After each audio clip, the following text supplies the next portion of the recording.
اور اگر چھوڑ دو گے تو ویسی ہی ٹیڑھی رہے گی۔ لہٰذا اس ٹیڑھ کے ساتھ اس سے فائدہ اٹھاؤ، اسے مرد بنانے کی کوشش نہ کرو۔ اس سے مراد کوئی اس کا نقص نہیں، ٹیڑھے پن سے مراد اس کی فطرت ہے۔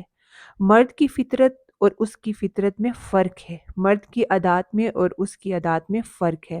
لہٰذا عورتوں کی عادات، ان کے مزاج، ان کی ضروریات کو سمجھیں کہ کس لحاظ سے وہ آپ سے مختلف ہیں، اور دونوں ایک دوسرے سے مختلف سوچ اور حد و حال کے ساتھ ہیں۔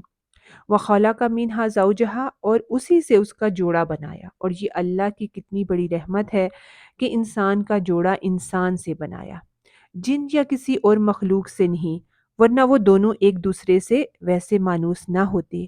اور انسانوں میں بھی اس کے ساتھ زیادہ مانوس ہوتا ہے کون؟ جس کے ساتھ اس کی انڈرسٹینڈنگ ہوتی ہے۔ تو یہ اللہ کا احسان ہے۔ وَبَثَّ مِنْهُمَا، اور پھیلا دیے ان دونوں سے، یعنی بکھیر دیے، پھیلا دیے، کہاں؟ پوری دنیا میں، ان دونوں یعنی آدم علیہ السلام اور حوا علیہ السلام سے کس کو بکھیر دیا، پھیلا دیا اللہ نے؟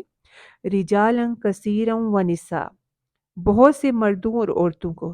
یعنی اگر اب آدم اور حوا دنیا میں آ کر اپنے بچوں کے بچوں کے بچوں کو دیکھیں تو حیران رہ جائیں کہ کتنے زیادہ ہو چکے ہیں۔ ظاہر ہے ان کے دور میں تو وہ اتنے نہ تھے، بعد میں اللہ نے انسانوں کو پوری دنیا میں پھیلا دیا، مختلف رنگوں اور نسلوں اور مزاجوں کے لوگ پھیلتے چلے گئے اور ابھی تک پھیلتے چلے جا رہے ہیں۔ دنیا کے وہ علاقے جہاں پر آبادیاں نہیں تھی، وہ بے آباد ہوتے تھے کبھی، اب وہاں پر بھی آبادیاں بڑھتی چلی جا رہی ہیں۔ تو اس سے کیا پتہ چلتا ہے کہ نسل انسانی کی تخلیق اور آغاز کہاں سے ہوا، ابتدا کہاں سے ہوئی؟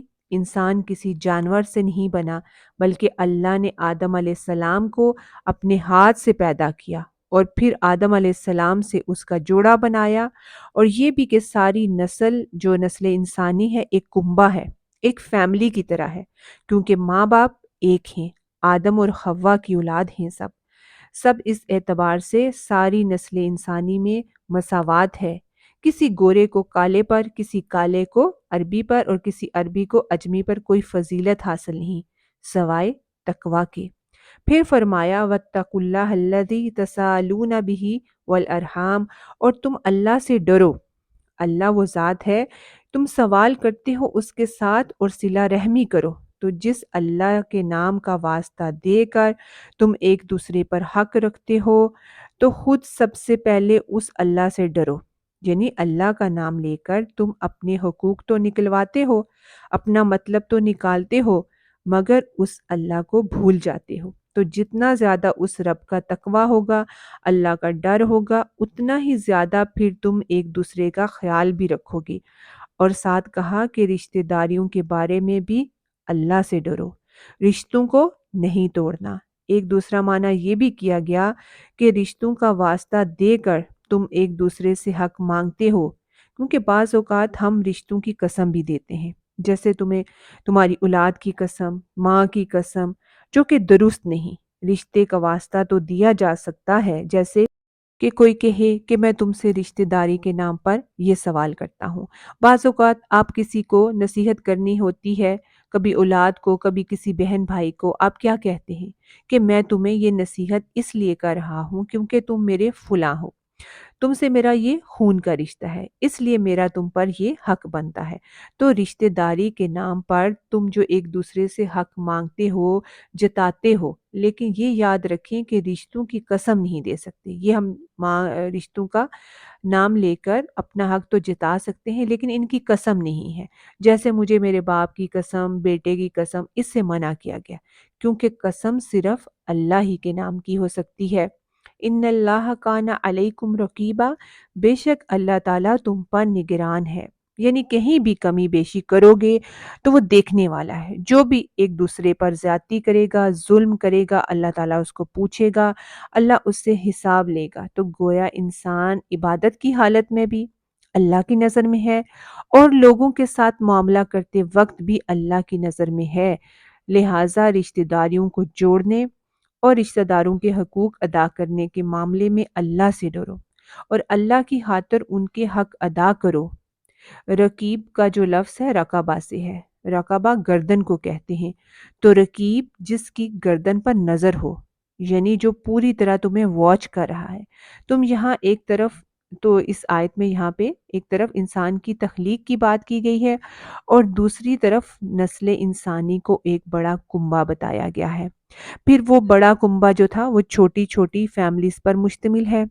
اب بڑا کنبہ جو ہے وہ درست نہیں ہو سکتا جب تک کہ اس کے جو چھوٹے چھوٹے یونٹس ہیں وہ درست نہ ہوں۔ اس لیے اسلام انسانوں کی اصلاح کے لیے زور دیتا ہے۔ کس کی اصلاح پر؟ خاندان کی اصلاح پر۔ اس لیے اسلام میں جو خاندانی نظام، فیملی لائف ہے، وہ بے حد امپورٹنٹ ہے۔ میاں بیوی کے اچھے تعلقات بے حد ضروری ہیں۔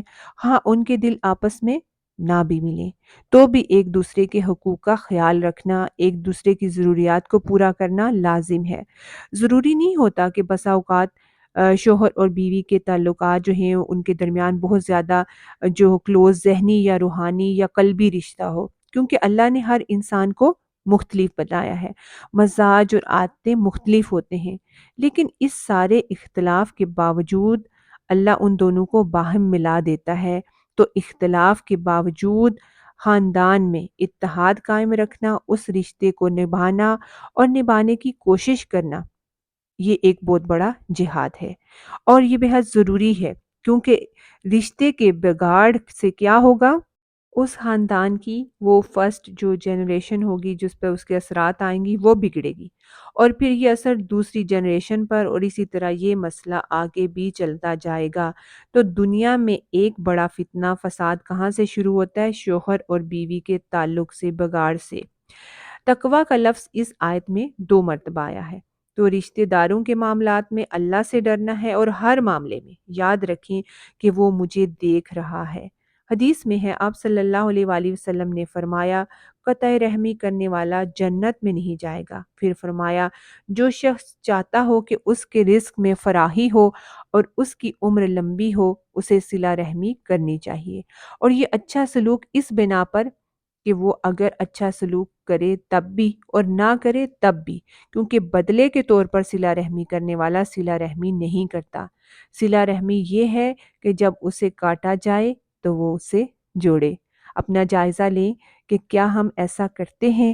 کوئی ہم سے کٹتا ہے، رشتے توڑنا چاہتا ہے، تو کیا ہم جوڑتے ہیں؟ پھر فرمایا، وَآتُوا الْيَتَامَ أَمْوَالَهُمْ، اور دو یتیموں کو ان کے مال، وَلَا تَتَبَدَّلُوا للخبیث بالطیب، اور نہ تم بدل کر دو پاک کے بدلے خبیث کو، ولا تأکلوا اموالہم الی اموالکم، اور نہ تم کھاؤ ان کے مالوں کو ساتھ ملا کر، انہ کان خوبا کبیرہ، بے شک وہ بہت بڑا گناہ ہے۔ خوب کہتے ہیں ایسے گناہ کو جس کا تعلق خاندانی زندگی سے ہو۔ ویسے تو گناہ کے لیے اسم کا بھی لفظ آیا ہے، جناح کا لفظ بھی آیا ہے، اور خوب خاندانی زیادتیاں ہیں، جیسے اس صورت میں کمزوروں کے حقوق کا ذکر ہے۔ تو عورتوں کے علاوہ معاشرے میں جو کمزور ترین طبقہ ہے وہ کون سا ہوتا ہے؟ یتیم بچے۔ اور وہ کون ہوتے ہیں؟ وہ بچہ جس کا باپ فوت ہو جائے، اس حال میں کہ وہ ابھی خود چھوٹا ہو، ہاں وہ لڑکا ہے یا لڑکی، بلوغت سے پہلے جس کا باپ فوت ہو وہ یتیم کہلاتا ہے۔ بالغ ہونے پر یتیمی ختم ہو جاتی ہے۔ عرب معاشرے میں یتیموں کے ساتھ بہت زیادتی ہوتی تھی، ان کے حقوق ادا نہیں کیے جاتے تھے۔ یتیم کی سرپرستی نیکی کے بڑے بڑے کاموں میں شمار کی گئی ہے۔ آپ صلی اللہ علیہ وآلہ وسلم نے فرمایا، جس کہ میں اور یتیم کا سرپرست جنت میں اس طرح ہوں گے۔ پھر آپ صلی اللہ علیہ وآلہ وسلم نے اپنی شہادت کی انگلی اور درمیانی انگلی کو ذرا سا کھول کر دکھایا، یعنی بہت تھوڑا سا فاصلہ ہوگا، بہت قریب ہوں گے۔ تو یہاں پر فرمایا کہ یتیموں کو ان کے مال دے دو۔ کب دے دو؟ جب وہ بالغ ہو جائیں۔ جب وہ ابھی نہ سمجھ ہوں تو ابھی نہ دو، کیونکہ وہ ضائع کر دیں گے۔ تو یتیموں کے معاملے میں کیا کرنا ہے؟ ایک، جب یتیم بالغ ہو جائیں تو ان کا سارا مال دے دو، کچھ بھی نہ رکھو، اس میں خیانت نہ کرو، ان کے مال کی حفاظت کرو جب تک وہ تمہارے پاس ہے، اور ہاں ان کے مال سے جو ہے وہ زکوٰۃ دی جاتی رہے گی۔ اور دوسرا یہ کہ ان کے مال کو بدل کر نہ دو۔ اب اس وقت جو یتیم کے سرپرست ہوتے ہیں تھے، یا جو بھی یتیم کا سرپرست ابھی بھی ہو، اب وہ کیا کرے کہ بچے کا مال لے کر رکھ لیں کہ جب بڑا ہوگا تو اس کو دیں گے، اور کیا کریں کہ اپنا گھٹیا مال اس کے مال میں رکھ کر اس کا اچھا مال اپنی طرف کر لیں۔ اس سے منع کیا جا رہا ہے کہ جیسا اس کا مال تھا ویسا ہی سنبھال کر رکھو، جب بڑا ہو تو ویسا ہی دو۔ مثلاً اب دیکھیں اس وقت میں جانور بھی مال کا حصہ ہوا کرتے تھے، تو وہ اپنے مریل جانور یتیم کے حصے میں ڈال کر اس کے اچھے جانور لے لیں، تو یا پھر اس کی زمین اچھی ہو تو اپنی بنجر زمین اس کو دے کر اس کی اچھی زمین خود رکھ لیں۔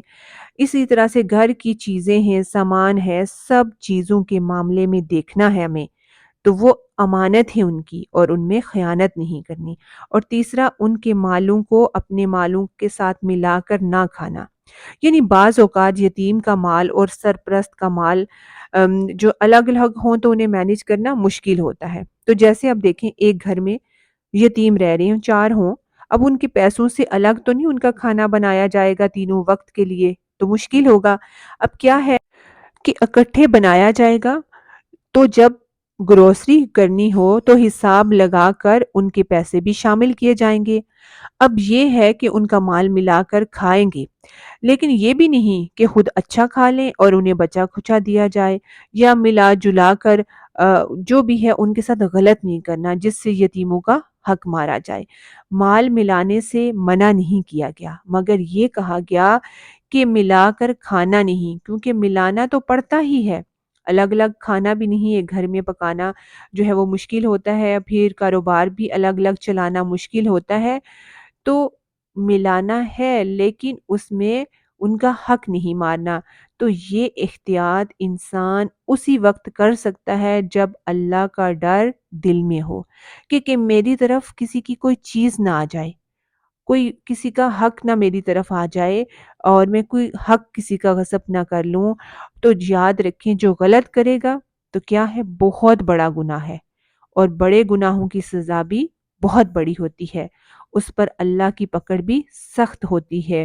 اور یتیموں کے معاملے میں اللہ سے ڈرتے رہنا ہے، کیونکہ ان کے معاملے میں کچھ بھی جو ہے وہ غلطی ہوئی تو اللہ تعالیٰ نے کہا کہ ان کا مال لینا، ہڑپ کرنا، یا بدل کے ان کو غلط دینا، ہر معاملے میں جو ہے نا اللہ تمہیں دیکھ رہا ہے، اور یہ ایک بہت بڑا گناہ ہے، اور بڑے گناہ کی پھر بڑی سزا ہوتی ہے۔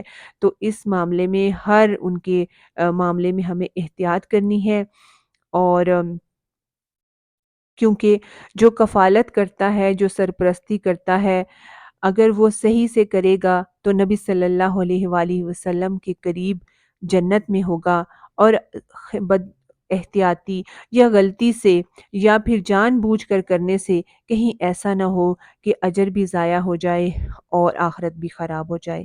اللہ ہمیں سمجھ اور عمل کی توفیق دے۔ مزید جو حقوق کے بارے میں اگلی آیات میں اگلے لیسن میں دیکھیں گے۔ السلام علیکم ورحمۃ اللہ وبرکاتہ۔